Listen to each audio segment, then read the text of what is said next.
আমাদের ডান কাঁধে একজন, বাম কাঁধে একজন ফেরেশতা বৈশা আছে। তাদের কাজ হলো, ডান কাঁধে যিনি বসা, আমরা যেই ভালো কাজগুলো করি তিনি ভালো কাজগুলো সংরক্ষণ করেন, লিখে রাখেন। বাম কাঁধে যিনি, তিনি আমাদের মন্দ কাজগুলো লিখে রাখেন। শুধু তাই না, আরো একজন ফেরেশতা আমাদের সাথে আছে, তার কাজ হলো গোটা হায়াতের জিন্দেগিতে আমি আপনি যত কথা বলি সব কথাগুলো ওই ফেরেশতা রেকর্ড করে রাখে।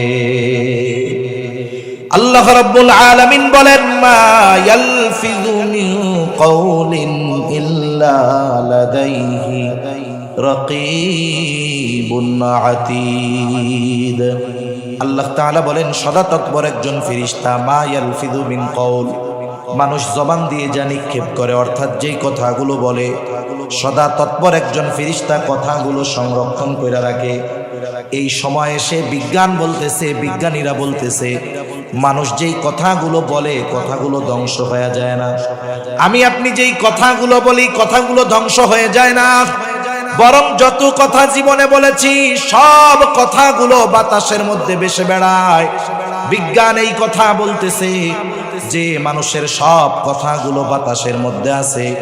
বলেন তো, কিয়ামতের দিন আল্লাহ তাআলা যদি বাতাসকে বলে, বাতাস, বখতিয়ার পাড়ার আব্দুর রহিম গোটা হায়াতের জিন্দেগিতে যত কথা বলছে সব কথাগুলো আমার সামনে হাজির করো, বলেন তো এই কাজটা আল্লাহ তাআলার জন্য শুধু সহজ নাকি অতি সহজ? অতি অতি সহজ আল্লাহ তাআলার কাছে। এজন্য আমাদের কর্ম সংরক্ষণের ব্যবস্থাও আল্লাহ তাআলা রাখছেন। আমাদের সব কর্মগুলো ফাইল আকারে, কিতাব আকারে প্রস্তুত হয়ে যাচ্ছে।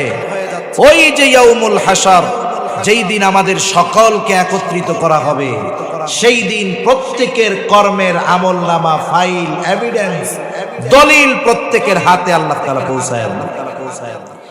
কেউ বা ওই আমলনামা ডান হাতে পাবে, কেউ বা বাম হাতে পাবে। ডান হাতে যারা পাবে তারা সফল, বাম হাতে যারা আমলনামা পাবে তারা ব্যর্থ। ডান হাতে যারা আমলনামা পাবে তারা কত আনন্দিত হবে।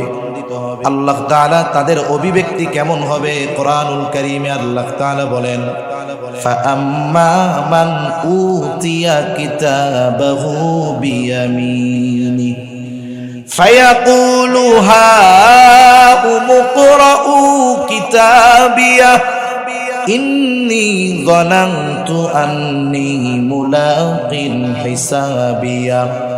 ডান হাতে যারা আমলনামা পাবে খুশিতে মানুষদেরকে বলবে, ফায়াকুলু হাউম ইকরাউ কিতাবিয়া, এই তো আমার কিতাব, এই তো আমার আমলনামা, তোমরা পড়ো, আমার আমলনামা পড়ো। সে তো আনন্দিত। তাকে যদি প্রশ্ন করা হতো, কেন তুমি ডান হাতে আমলনামা পাইলা, কেমন যেন এই প্রশ্ন করার আগেই সে জবাব দিয়ে বলবে, ইন্নী যানানতু আন্নী মুলাকিন হিসাবিয়া। আমি ডান হাতে আমলনামা পাবার কারণ হলো আমি এই ব্যাপারে দৃঢ় ধারণা রাখতাম, দৃঢ় বিশ্বাস রাখতাম যে আমাকে আমার কর্মের হিসাবের মুখোমুখি হওয়া লাগবে। দুনিয়াতে যারা আখিরাতে দুনিয়ার কর্মের হিসাবের মুখোমুখি হওয়া লাগবে, এ বিশ্বাস দুনিয়াতে যার যত দৃঢ়, দুনিয়ার মধ্যে তার কর্ম, তার আমল তত সুন্দর। ঠিক কিনা বলবো? আরেকজন তো বাম হাতে আমলনামা পাবে। এমন নয় যে মনে চাইলেই ডান হাতে আমলনামা নেওয়া যায়, মন চাইলেই বাম হাতে নেওয়া যায়, তা না। বরং যে বাম হাতে আমলনামা পাবে তার বাম হাতটা বুক চিরে পেছন দিকে নেওয়া হবে। আমি আপনাদের খেদমতে পবিত্র কোরআনুল কারীমের অন্যতম প্রসিদ্ধ একটি সূরা, সূরা মুদ্দাসসির থেকে কয়েকটা আয়াত তিলাওয়াত করেছি। আল্লাহ তাআলার কাছে তৌফিক চাই, আল্লাহ সুবহানাহু ওয়া তাআলা অল্প সময়ের মধ্যে কিছু কথা আমাকে আপনাদের খেদমতে বলার সুযোগ করে দেন, যে কথাগুলো আমাদের সবার দুনিয়া এবং আখিরাতের জন্য কল্যাণকর হয়। সকলে বলি আমিন। সম্মানিত উপস্থিতি, এ দুনিয়াতে মানুষের মধ্যে হাজারো মত, হাজারো পথ আছে। যতই মত পথ থাকুক না কেন, যারা আল্লাহ সুবহানাহু ওয়া তাআলাকে বিশ্বাস করে তারা সকলে, আমরা সকলে এটা চাই যে পরকালে যেন আমাদের নাজাত হয়, আমরা যেন জান্নাত পাই, জাহান্নাম থেকে বাঁচতে পারি। ঠিক কিনা বলেন? জান্নাত যদি পেতে হয়, জাহান্নাম থেকে যদি বাঁচতে হয়, তাহলে আমাদেরকে এই কথাগুলো জানার দরকার যে কোন কাজ করলে জান্নাতে যেতে হবে আর কোন কাজগুলোর কারণে জাহান্নামে যাওয়া লাগবে। আল্লাহ সুবহানাহু ওয়া তাআলা ও রাসূল আকরাম সাল্লাল্লাহু আলাইহি ওয়াসাল্লাম আমাদেরকে এ ব্যাপারে সুন্দর দিক নির্দেশনা নবীজি সাল্লাল্লাহু আলাইহি ওয়াসাল্লাম দিয়ে গিয়েছেন। কারণ উম্মতের প্রতি রাসূল আকরাম সাল্লাল্লাহু আলাইহি ওয়াসাল্লামের যে দরদ, বান্দার প্রতি আল্লাহ সুবহানাহু ওয়া তাআলার যেই মহব্বত, ভালোবাসা, এটা কল্পনাও করা যায় না। যদিও রাসূলুল্লাহ সাল্লাল্লাহু আলাইহি ওয়াসাল্লাম ১৫০০ বছর আগে উনি বলে গেছেন, আমার ভাইদের সাথে দেখা করতে মন চায়। সাহাবায়ে কেরাম জিজ্ঞাসা করলো, ইয়া রাসূলুল্লাহ, আমরা কি আপনার ভাই নই? নবীজি সাল্লাল্লাহু আলাইহি ওয়াসাল্লাম বলেন, তোমরা তো আমার সাথী সাহাবী, আর যারা আমার অনুপস্থিতিতে আমার উপরে বিশ্বাস করবে, আমাকে মহব্বত করবে, ভালোবাসবে, তারা আমার ভাই। সুবহানাল্লাহ। নবীজি সাল্লাল্লাহু আলাইহি ওয়াসাল্লাম রওজায়ে আতহারের মধ্যে শুয়ে শুয়ে এখনো উম্মতের জন্য পেরেশান। ঠিক কিনা বলেন? আমাদের আকীদা, রাসূল সাল্লাল্লাহু আলাইহি ওয়াসাল্লাম হলেন হায়াতুন নবী। কি নবী বলেন না? হায়াতুন নবী। নবীজি সাল্লাল্লাহু আলাইহি ওয়াসাল্লাম তার উম্মতের সালাম শোনেন। রাসূল সাল্লাল্লাহু আলাইহি ওয়াসাল্লামের কাছে সালামও পৌঁছায়া দেওয়া হয়। শুধু তাই না, কিয়ামতের ময়দানে যখন সবাই চিন্তিত থাকবে, নবীজি সাল্লাল্লাহু আলাইহি ওয়াসাল্লাম নিজের ব্যাপারে চিন্তিত থাকবেন না, বরং তিনি তার উম্মতকে কেমনে জান্নাতে নেওয়া যায় সে ব্যাপারে নবীজি চিন্তিত থাকবেন। সুবহানাল্লাহ। সেই নবী সাল্লাল্লাহু আলাইহি ওয়াসাল্লামের কাছে আল্লাহ সুবহানাহু ওয়া তাআলা যে ওহী প্রেরণ করেছেন, এগুলোর মধ্যে আল্লাহ তাআলা আমাদেরকে জাহান্নাম থেকে বাঁচার, জান্নাতে যাওয়ার পথ নির্দেশিকা আল্লাহ তাআলা আমাদের জানায়া দিয়েছেন। তো সম্মানিত উপস্থিতি, এখন এই মুহূর্তে আমরা এখানে যারা আছি, আশেপাশে যারা আছে, গোটা দুনিয়াতে যত মানুষ আছে, এ কথা মোটামুটি নিশ্চিতভাবে বলা যায়, আজ থেকে নিয়ে ১০০ বছর পর এই মুহূর্তে পৃথিবীতে যারা আছে তাদের কেউ থাকবে না। গড় আয়ু, স্বাভাবিক হায়াত এ কথাই বলে। এটাই বোঝা যায় ১০০ বছর পরে দুনিয়ায় কেউ থাকতে পারবে না। এ দুনিয়া থেকে আমাদের সকলকে চলে যেতে হবে সুনিশ্চিত। দুনিয়ার অনেক সত্য আছে, যেই সত্যগুলো সব মানুষ বিশ্বাস করে না। যেমন আসমান জমিনের স্রষ্টা কে বলেন তো? আমার আপনার স্রষ্টা কে? আল্লাহ সুবহানাহু ওয়া তাআলা। আসমান জমিনের স্রষ্টা আল্লাহ, আমার আপনার স্রষ্টা আল্লাহ, এটা যে সত্য এ ব্যাপারে কোনো সন্দেহ নাই।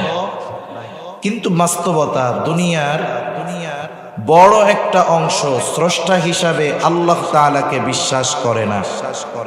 যারা নাস্তিক, তারা স্রষ্টা বিশ্বাস করে না। তারা বলে এ পৃথিবী এমনিই হয়েছে, তারা বলে আমরা এমনিতেই মানুষ হয়েছে। শুধু তাই না, এমনি এমনি তো কোনো কিছু হয় না। যখন তারা যুক্তি তর্কে রেফারেন্সে পারে না, তখন চার্লস ডারউইনের একটি কুখ্যাত বক্তব্যকে সামনে এনে তারা বলতে চায়, এমনি যেহেতু কিছুই হয় না, আমরা মানুষ বানর থেকে পরিবর্তন বিবর্তনের মাধ্যমে মানুষ হয়েছি। নাউজুবিল্লাহ। মন গড়া একটা কথা তারা বলে দিল। তা আমার ওইদিকে যাওয়া উদ্দেশ্য নয়, মূল উদ্দেশ্য হলো এটা বোঝানো যে দুনিয়ার অনেক সত্য মানুষ বিশ্বাস করে না, তবে এমন একটা সত্য আছে যেই সত্যটাকে দুনিয়ার কেউ অবিশ্বাস করে না। সেই সত্যটার নাম হলো মওত, মৃত্যু। একজন মানুষ যদি সত্য অবিশ্বাস করে, এতে সত্যের দাম মূল্য কিছুই কমে যায় না। নাস্তিকেরা আল্লাহ তাআলাকে স্রষ্টা বলে বিশ্বাস না করলে আল্লাহ তাআলার শান মান কমে যাবে? কমবে না। কিন্তু দুনিয়ার সব মানুষ যেই সত্যটাকে বিশ্বাস করে সেটার নাম হলো মওত, মরণ। কোরআনুল কারীমের মধ্যে ইয়াকিন শব্দ দ্বারা মৃত্যুকে বোঝানো হয়েছে। বলেন তো, যেই মানুষটা 70-80 বছর হায়াত পেয়েছে, এই 70-80 বছরের হায়াতের জিন্দেগিতে তার হাত কোনোদিন কথা বলছে নাকি? কান কোনোদিন কথা বলছে? যুবক কত রাত গান শুনতে শুনতে কত রাত কাটায়া দিয়েছে, কান কোনোদিন বলে নাই আর গান শুনিস না, বহুত শুনছস। চোখ দিয়ে কত রাত মোবাইল দেখে দেখে কাটায় দিয়েছে, কোনোদিন এই চোখ বলে নাই বহুত হইছে আর দেখিস না। জবান দিয়ে কত বকা পচা কথা বলছে, জবান কোনোদিন বলে নাই বহুত গুনাহ করছস আর করিস না, বলিস না। যারা 70-80 বছর সাথে থেকে একটা মুহূর্তের জন্য কথা বলে নাই, যখন তারা দেখবে ওই হাত পা চোখ কান কিয়ামতের দিন তার বিপক্ষে কথা বলতেছে, এই লোকটা অতবাক হয়ে যাবে, হতবাক হয়ে যাবে। সে এবার জিজ্ঞাসা করবে, ক্বালু লিজুলুদিহিম লিমা শাহিদতুম আলাইনা, এই চামড়া কেন আজকে তোমরা আমার বিপক্ষে সাক্ষী দাও, আমাদের বিপক্ষে সাক্ষী দাও। তার মানে সে কেমন যেন বলতে চায়, দুনিয়ায় তো কথাবার্তা বলতে পারতা না, আজকে কেমন করে কথা বলো আর আমাদের বিপক্ষে তুমি সাক্ষী দিচ্ছ। তার এই কথার জবাবে অঙ্গ প্রত্যঙ্গ জবাব দিবে, ক্বালু আনতাকানাল্লাহ, আজকে আমাদের কথা বলার ক্ষমতা যিনি দিয়েছেন তিনি কে? দুনিয়ায় আল্লাহ তাআলা কথা বলতে মানা করছে তাই বলি নাই, কিন্তু আজকে তো আল্লাহ তাআলা কথা বলার ক্ষমতা দিয়েছে। এই জন্য আজকে তোমার সব কর্মের খবর, যেহেতু আমি সাক্ষী, আমি চোখ দিয়ে তুমি এই গুনাহগুলো করছো, আমি কান দিয়ে এই গুনাহগুলো করছো, আমি হাত দিয়ে গুনাহগুলো করছো, আমি তোমার গুনার সবচাইতে বড় সাক্ষী। এজন্য আজকে আমি আল্লাহ কথা বলার ক্ষমতা দিয়েছে, তোমার ব্যাপারে আমি আল্লাহর কাছে তোমার কর্মের সাক্ষী দিচ্ছি। আরো সাক্ষী আছে, আমি আর ওদিকে যাব না। এখন বলেন, অনেক সময় দুনিয়ায় মিথ্যা সাক্ষী পাওয়া যায়, অনেক ক্ষেত্রে সত্য সাক্ষীকে হুমকি ধামকি প্রলোভন লোভ দিয়ে মিথ্যা সাক্ষ্য দেওয়ানো যায়। কিন্তু কিয়ামতের ময়দানে আল্লাহ তাআলা যেই সাক্ষীর ব্যবস্থা করেছেন, এই সাক্ষীগুলোকে হুমকি ধামকি টাকা পয়সা দিয়ে তাদের সাক্ষ্য পরিবর্তন করা যাবে না। দ্বিতীয় যেই জিনিসটা দরকার, এভিডেন্স, দলিল, কর্মের সংরক্ষণ দরকার। আল্লাহ রাব্বুল আলামিন আমার আপনার কর্মের সবচাইতে বড় সংরক্ষক। শুধু তাই না, সাথে সাথে আল্লাহ তাআলা ওই যে সম্মানিত লেখক দয় কাজ কি তাদের, আল্লাহ তাআলা বলেন, ইযিয়াতালাক্কাল মুতালাক্কিয়ানি আনিল ইয়ামিনি ওয়া আনিশ শিমালি কঈদ। আমাদের ডান কাঁধে একজন, বাম কাঁধে একজন ফেরেশতা বৈশা আছে। তাদের কাজ হলো, ডান কাঁধে যিনি বসা, আমরা যেই ভালো কাজগুলো করি তিনি ভালো কাজগুলো সংরক্ষণ করেন, লিখে রাখেন। বাম কাঁধে যিনি, তিনি আমাদের মন্দ কাজগুলো লিখে রাখেন। শুধু তাই না, আরো একজন ফেরেশতা আমাদের সাথে আছে, তার কাজ হলো গোটা হায়াতের জিন্দেগিতে আমি আপনি যত কথা বলি সব কথাগুলো ওই ফেরেশতা রেকর্ড করে রাখে।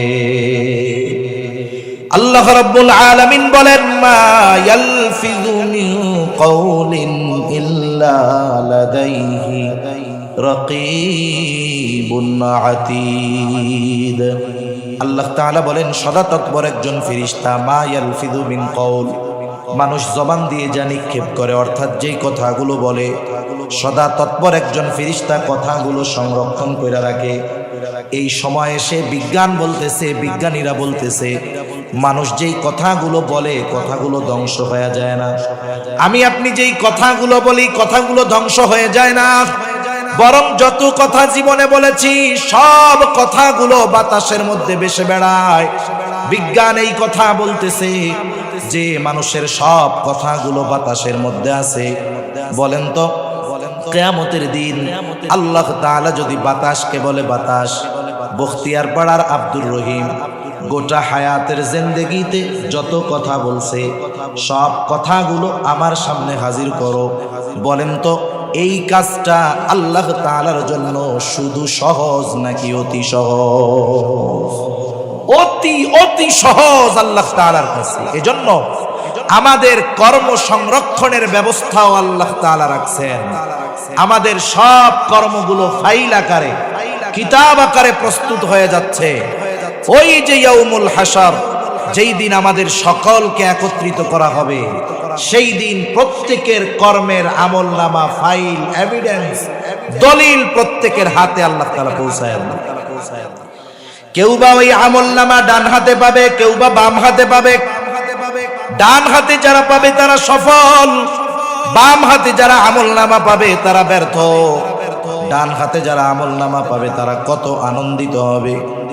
আল্লাহ তাআলা তাদের অভিব্যক্তি কেমন হবে? কোরআনুল কারীমে আল্লাহ তাআলা বলেন, ফাআম্মা মান উতিয়া কিতাবাহু বিয়ামিনি ফায়াকুলু হাউম ইকরাউ কিতাবিয়া ইন্নী যানানতু আন্নী মুলাকিন হিসাবিয়া। ডান হাতে যারা আমলনামা পাবে খুশিতে মানুষদেরকে বলবে, ফায়াকুলু হাউম ইকরাউ কিতাবিয়া, এই তো আমার কিতাব, এই তো আমার আমলনামা, তোমরা পড়ো, আমার আমলনামা পড়ো। সে তো আনন্দিত। তাকে যদি প্রশ্ন করা হতো, কেন তুমি ডান হাতে আমলনামা পাইলা, কেমন যেন এই প্রশ্ন করার আগেই সে জবাব দিয়ে বলবে, ইন্নী যানানতু আন্নী মুলাকিন হিসাবিয়া। আমি ডান হাতে আমলনামা পাবার কারণ হলো আমি এই ব্যাপারে দৃঢ় ধারণা রাখতাম, দৃঢ় বিশ্বাস রাখতাম যে আমাকে আমার কর্মের হিসাবের মুখোমুখি হওয়া লাগবে। দুনিয়াতে যারা আখিরাতে দুনিয়ার কর্মের হিসাবের মুখোমুখি হওয়া লাগবে, এ বিশ্বাস দুনিয়াতে যার যত দৃঢ়, দুনিয়ার মধ্যে তার কর্ম, তার আমল তত সুন্দর। ঠিক কিনা বলবো? আরেকজন তো বাম হাতে আমলনামা পাবে। এমন নয় যে মনে চাইলেই ডান হাতে আমলনামা নেওয়া যায়, মন চাইলেই বাম হাতে নেওয়া যায়, তা না। বরং যে বাম হাতে আমলনামা পাবে তার বাম হাতটা বুক চিরে পেছন দিকে নেওয়া হবে, বাম হাতে আমলনামা দেওয়া হবে। সে বলবে, ওয়া আম্মা মান উতিয়া কিতাবাহু বিশিমালি ফায়াকুলু ইয়া লাইতানি লাম উতা কিতাবিয়া। বাম হাতে যে আমলনামা পাবে সে বলবে, ইয়া লাইতানি লাম উতা কিতাবিয়া, হায় দুর্ভোগ, আমি যদি আমার এই কিতাব, আমার এই আমলনামা না পাইতাম কতই না ভালো হতো। ওয়ালাম আদরি মা হিসাবিয়া, আমি যদি আমার হিসাব সম্পর্কে না জানতাম কতই না ভালো হতো। আফসোস করবে। সার কথা হলো, ডান হাতে যে আমলনামা পাবে সে জান্নাতি, বাম হাতে যে আমলনামা পাবে সে জাহান্নামী। আল্লাহ তাআলা কোরআনুল কারীমের মধ্যে এই কথাই বলেন, কুল্লু নাফসিন বিমা কাসাবাত রহিনা ইল্লা আসহাবাল ইয়ামিন। আল্লাহ রাব্বুল আলামিন বলেন, প্রত্যেকেই তার কর্মের কারণে আবদ্ধ থাকবে। মুফাসসিরিনে কেরাম বলেন, এখানে উদ্দেশ্য হলো যারা বাম হাতে আমলনামা পাবে, মন্দ কাজের কারণেই তো পাবে।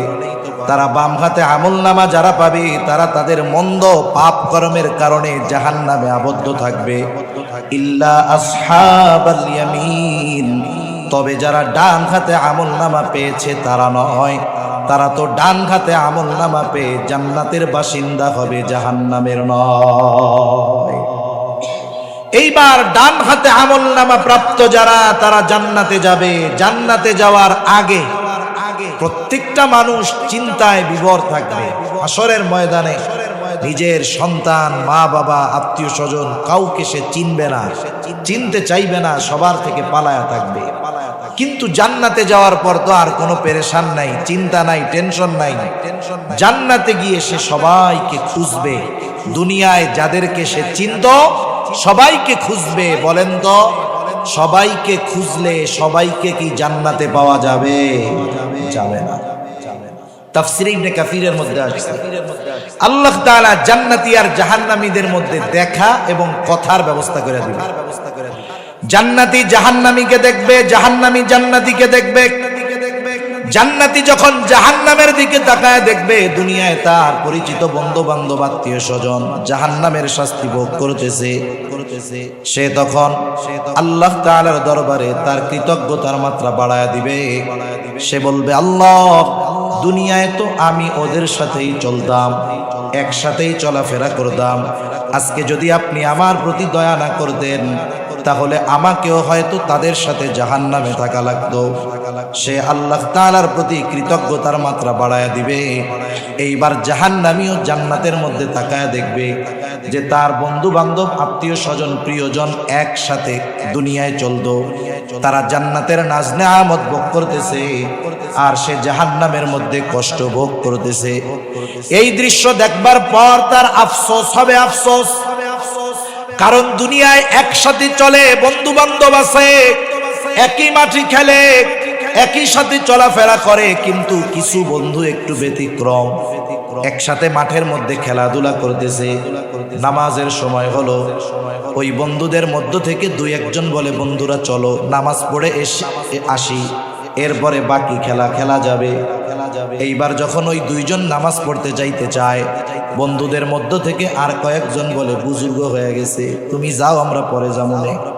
বলে না এরকম? বলে। মনে করেন বখতিয়ার পাড়া এলাকার যুবকেরা তো আলহামদুলিল্লাহ অনেক ভালো। আজকে তো 14ই ফেব্রুয়ারি, সারা দেশব্যাপী কত গোনা সংগঠিত হচ্ছে আল্লাহ তাআলা ভালো জানে। আসলে কি জানেন, কোন আযাব দেখার পর যখন পাপের মাত্রা বাড়ে, বুঝবেন ওই আযাব আরো তীব্র হয়ে ওই পাপীদের উপরে আসার সম্ভাবনা আছে। আফসোসের ব্যাপার, সম্প্রতি সময় আমরা দেখলাম তুরস্কের এক ভূমিকম্পে, কয়েক সেকেন্ডের ভূমিকম্পে তছনছ হয়ে গেছে তুরস্ক। এরপরেও আমাদের মধ্যে অনুশোচনা বোধ জাগে না যে পাপের কারণে ওই ধরনের শাস্তি আসে। জমিনে আল্লাহ জালজালা বাড়ায় দেয়, জমিনে কম্পন বেড়ে যায়, অথচ এর পরেও আমাদের কিছু মানুষ যত আযাব দেখে কেমন যেন তাদের অবাধ্যতার মাত্রা আরো বেড়ে যায়। তা কত অপরাধ চলতেছে। হয়তো বন্ধু বান্ধবের মধ্যে কেউ কেউ বলছে যে, দেখ ভাই, 14ই ফেব্রুয়ারি আমরা গান টান এসব করতে পারবো না, আল্লাহর ভয় আছে, তোমরা করলে করো, আমরা পারবো না, কিন্তু না করা ভালো। তখন বন্ধুরা কি বলে, দৌড় বেটা, এখন তো যুবক, এখন তো উপভোগের সময়, এনজয়ের সময়, বাদ দে, বুড়া হইলে ভালো হয়ে যাবে। হায় হায়, হয়তো আল্লাহ না করুন ওই যে গোনার থেকে ফিরতে বলতো, ফিরতো, নামাজে যাইতো, ওই বন্ধু জান্নাতে যাবে আর ওইগুলা জাহান্নামে। যখন তাকায় দেখবে যে হায় হায়, নামাজের 5টা মিনিট সময় যদি ওর সাথে সেই দিন যাইতাম তাহলে তো আজকে আমিও জান্নাতে থাকতে পারতাম। এই যে আফসোস, অল্প কারণে, অল্প সময় তার সাথে না থাকার কারণে জাহান্নামে গেলাম, এই আফসোসের কারণে এমনিতেই তো শাস্তি হবে, আফসোসের কারণে তার মধ্যে কষ্ট অনুভব আরো বেড়ে যাবে। শুধু তাই না, জান্নাতি আর জাহান্নামীদের মধ্যে কথোপকথন হবে। আল্লাহ রাব্বুল আলামিন সেই কথাই বলেন। আল্লাহ তাআলা কোরআনুল কারীমের মধ্যে জানায় দেন, ফি জান্নাতি ইয়াতাসাআলুনা আনিল মুজরিমিনা মা সালাকাকুম ফি সাকার।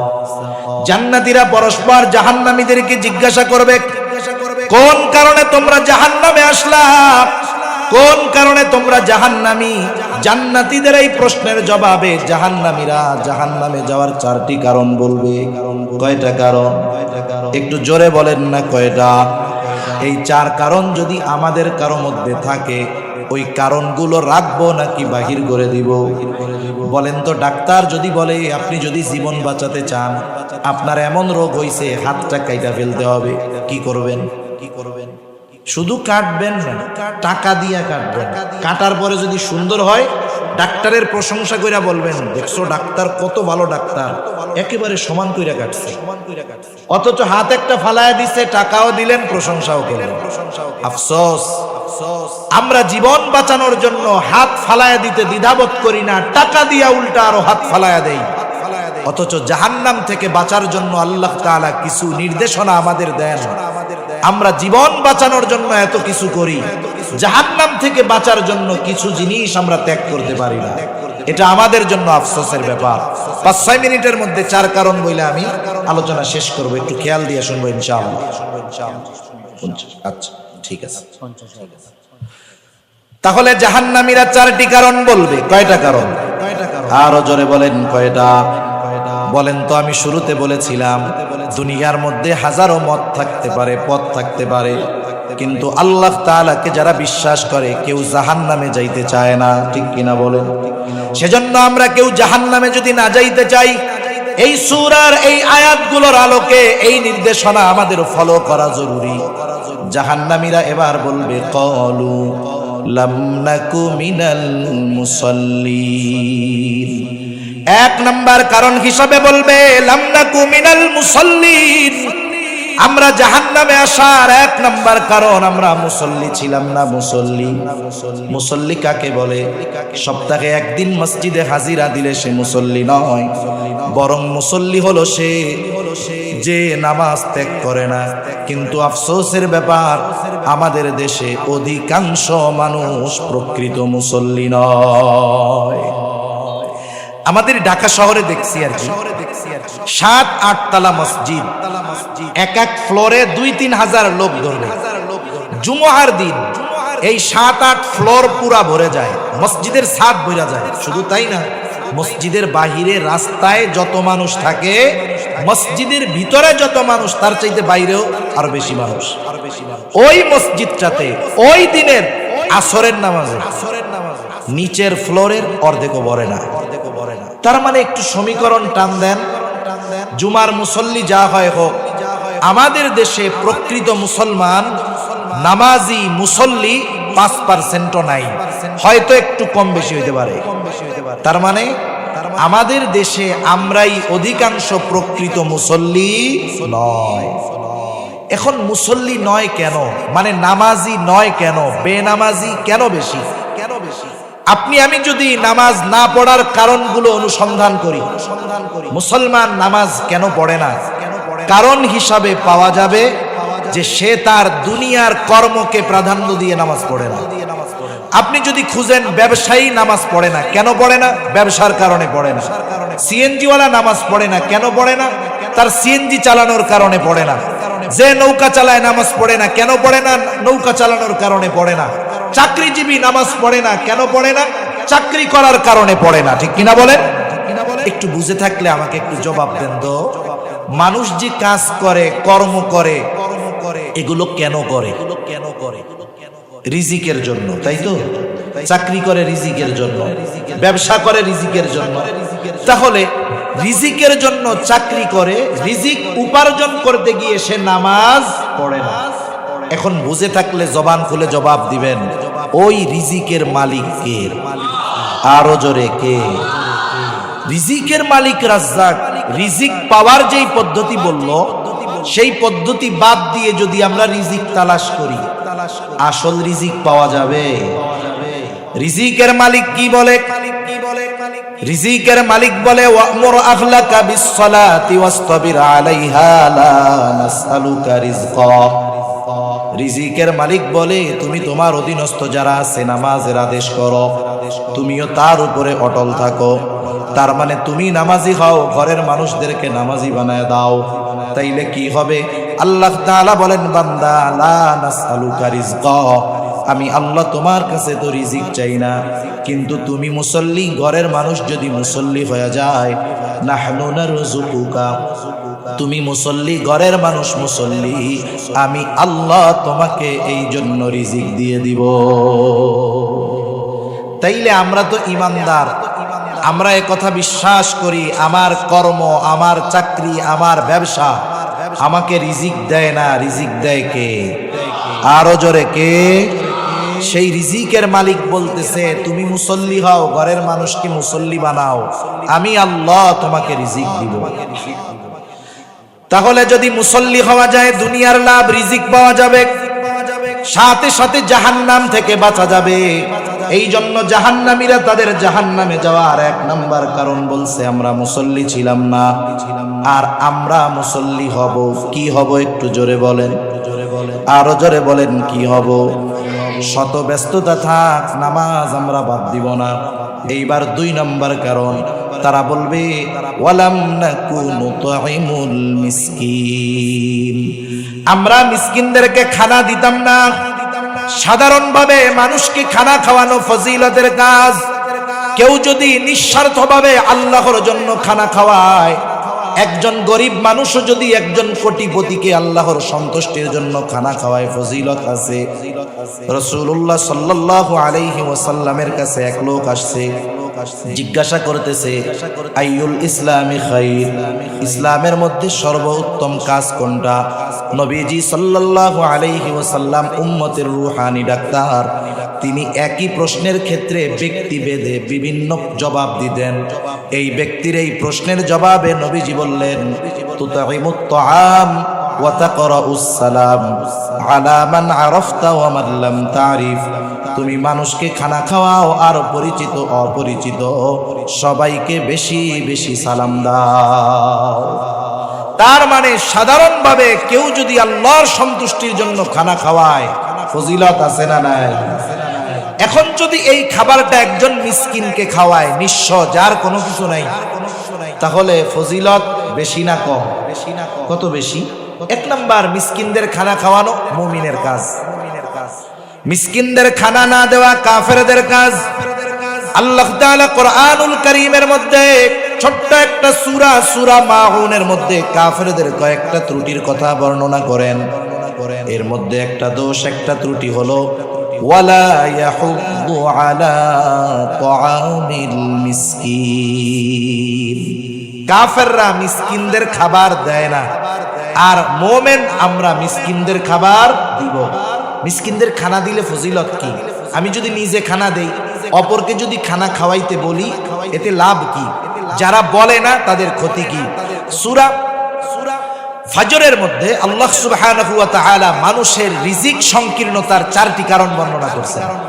4 কারণের মধ্যে একটা কারণ ওয়ালা তাহাদ্দুনা আলা তাআমিল মিসকিন, অর্থটা এইরকম যে তোমরা নিজেরাও তো মিসকিনদের খানা দাও না, সাথে সাথে অপরকে খানা দিতে তোমরা উৎসাহ প্রদান করো না।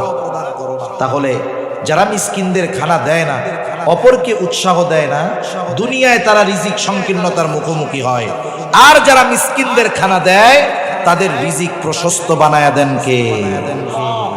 সাথে সাথে ওই মিসকিন যদি আমার আপনার প্রতিবেশী হয়, তাইলে ওই প্রতিবেশী অভুক্ত মিসকিনকে খানা দেওয়া শুধু ফজিলতের কাজ নয়, ঈমানি দায়িত্ব।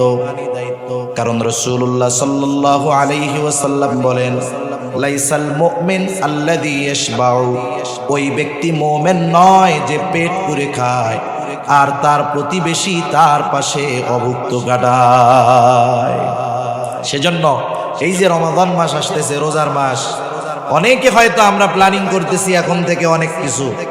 এই পরিকল্পনা যেন শুধু আমার পরিবার এবং আমাকে কেন্দ্রিক না হয়, আমার আশেপাশে যারা গরিব অসহায় আছে আমি তাদেরকেও আমার এই পরিকল্পনার মধ্যে শরীক রাখবো ইনশাআল্লাহ। রাখা যাবে না? আমি 10 কেজি খেজুর নিজের জন্য কিনছি, আমার প্রতিবেশীরে হাফ কেজি কিনে দিলে সে খুশি হবে। আমার অ্যাবিলিটি যদি থাকে একটু চনা কিনে দিলাম, কিছু টাকা দিলাম যে মন যা চায় কিনো, পরিবারকে কিনে দিও, এটা ঈমান সম্পৃক্ত বিষয়। তাহলে জাহান্নামীরা জাহান্নামে যাওয়ার দ্বিতীয় কারণ যে তারা মিসকিনদের খানা দিত না, আমরা দিব। তৃতীয় কারণ ওয়া কুন্না নাখুদু মাআল খাইদিন, আমরা অনর্থক মজলিসে যারা মগ্ন থাকতো তাদের সাথে গিয়ে বসতাম। অনর্থক মজলিস জাহান্নামে যাওয়ার কারণ হবে।